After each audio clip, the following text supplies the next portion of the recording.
There are a lot of Easter eggs and hidden gems in the Killer Clowns from Outer Space game. That's what I'm going to talk about today as I show you all of the ones that I have found so far. Now, I want to hear from y'all after the video. If there's some that maybe I missed in my own list, you can leave the ones that you found down below in the comments section. And if we can get even more together, I'll make a part 2 to this video. Of course, if you like what I do, consider subscribing, hit your notifications so you never miss a video or a live stream from me. Let's go ahead and get into it. Now, in the amusement park map, you may have noticed that a lot of the buildings look very similar.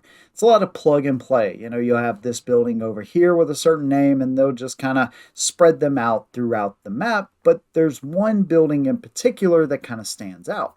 Now, the building is actually called the Crazy House Building, and it, of course, is taken straight from the movie, and it's something kind of like what you would expect to see in any kind of circus, right? It kind of has that feel to it, and I'm not sure why, but that's the only matching building that I could find from the movie. Same name, same look, and all of that. So kind of interesting. And of course, in the movie, it's towards the end when Clownzilla comes in. But that is the only matching building that I could actually find in the amusement park map. Now, in the climax of them fighting Clownzilla, of course, the Terenzi brothers come in to save the day. Doesn't quite work out like that, but of course, we can actually see the Terenzi brothers in each and every match where the Clownpocalypse has just kind of naturally happened, and at the end, that's your final chance of escape. And yeah, I've used it quite a few times because it is and can be super helpful, but of course, that is a nod directly from the movie. Now, you may already be familiar with the Big Top Burger. This, of course, comes directly from the movie. It's one of the first places we see. It's a popular hangout for those citizens that are in Crescent Cove. But when you take a closer look, you'll actually start to see some things that match up directly with the movie as well. Some of these smaller details are like receipts that are kind of hanging up over the grill. You see the flags that are hanging in the window. You even see the little hats that the employees wear. You also see a little play area out front. There's a donkey and a slide. That donkey is actually one that Jumbo was sitting on when he was trying to lure the little girl outside. Now, I don't know if this is a coincidence or if this is something they really just put in there as a really super fine detail, but it looks like the same tablecloth that they had in the movie, which was a yellow tablecloth, is actually the same one that's placed about where she would be sitting, or at least in eyesight where you could, see Jumbo outside on the donkey. There's a couple that have a yellow tablecloth. I thought that was pretty interesting. Of course, they have burgers and fries, that are on the table itself too. But the yellow tablecloth kind of made me think that maybe that's one of those small little details they threw in there. Now, of course, there was guys that were on motorcycles that are in the movie, but they were also at the Big Top Burger. You see those bikes parked out front. You even see some of the same umbrellas covering the tables and such. So it is pretty cool. One other small little detail that I really, really like that they put in here is the menu obviously reflects 80s pricing. You never find those types of prices for food like that.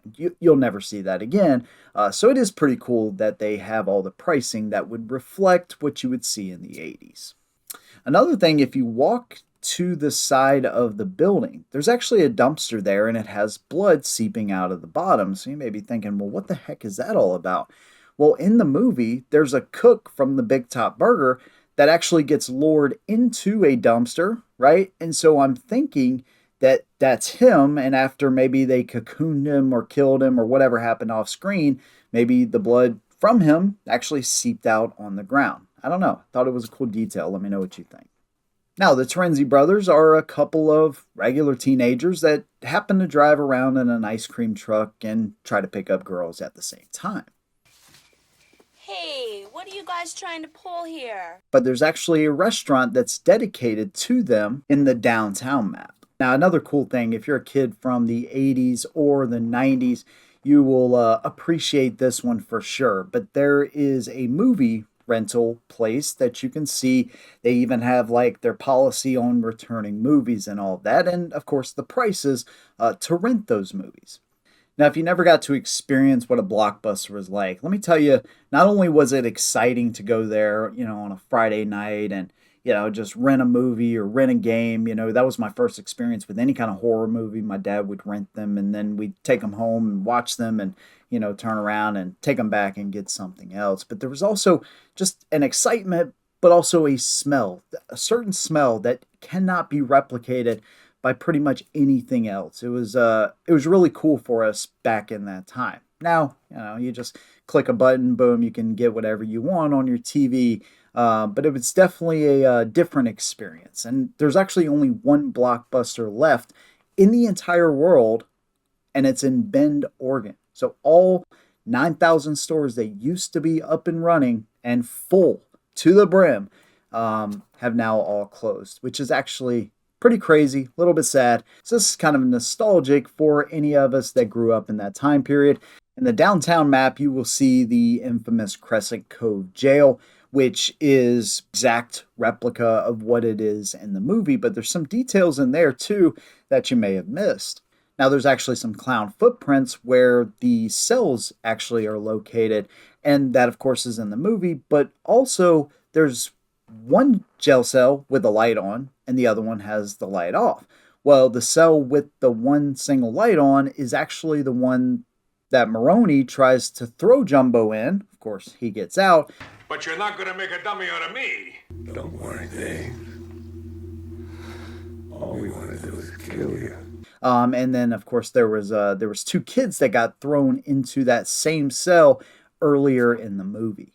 So they left the light on for our one clown that did a little bit of hard time, a short stint in jail there, and of course our two juvenile delinquents. You'll also be able to come across the biker bar and the alley where the biker infamously got his block knocked off by Shorty. What are you gonna do? Knock my block off?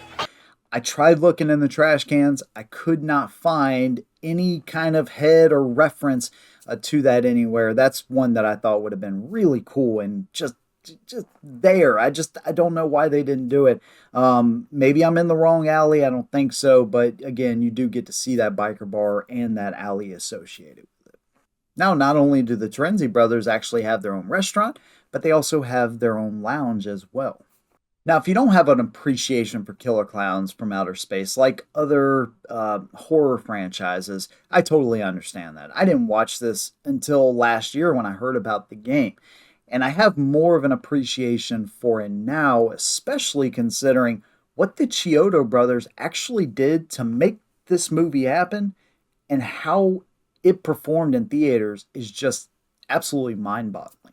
It took them $1.8 million to make this film. Now, if you've never looked at how much this movie has made, I would love for you to just take a guess. Don't Google it, just take a guess. Let me know what you think in the comments down below right now. Pause the video, whatever. Okay. It made $352. That's not 3,500, that's not 350,000, and it's certainly not measured in millions. That is $352. So to say it was a flop is quite an understatement. And so the fact that the Chiodo brothers actually, kind of stuck with this franchise and stood by it for so long is really, I don't know, it's kind of impressive to me, to be honest with you. And hopefully now they are kind of reaping the rewards from the game because I could not imagine taking that kind of a hit. Now, one of the biggest singular budget items from the movie was actually the popcorn blaster. It took them $7,000 to make this thing, and it actually really did shoot popcorn. Now, one more thing that you may have missed in the Killer Clowns from Outer Space, the game, is you can find Debbie's house, and it has that kind of, colorful string all over it. Well, this can be found in the movie as well, as the clowns are kind of, sucking up all the human cocoons.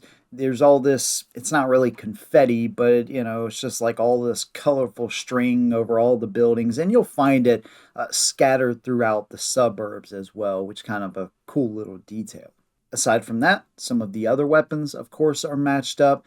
Some of the kills are matched up, like the infamous pizza kill, the puppet show, and you have the like wall raptor kill as well. I haven't been able to unlock those just yet, but those are in the game, and of course, they're in the movie too. So there you go, man. Those are all of the things that you may have missed in Killer Klowns from Outer Space and some cool details to go along with it. If you have any that you've seen that are direct references to the movie, make sure you leave those things down below. Again, if you like what I do, including Killer Klowns, Texas Chainsaw, Friday the 13th, and other games that I review right here, make sure you subscribe, hit your notifications so you never miss a video or live stream from me. Big thanks to you guys. See you in the next one. And as always, hold it down.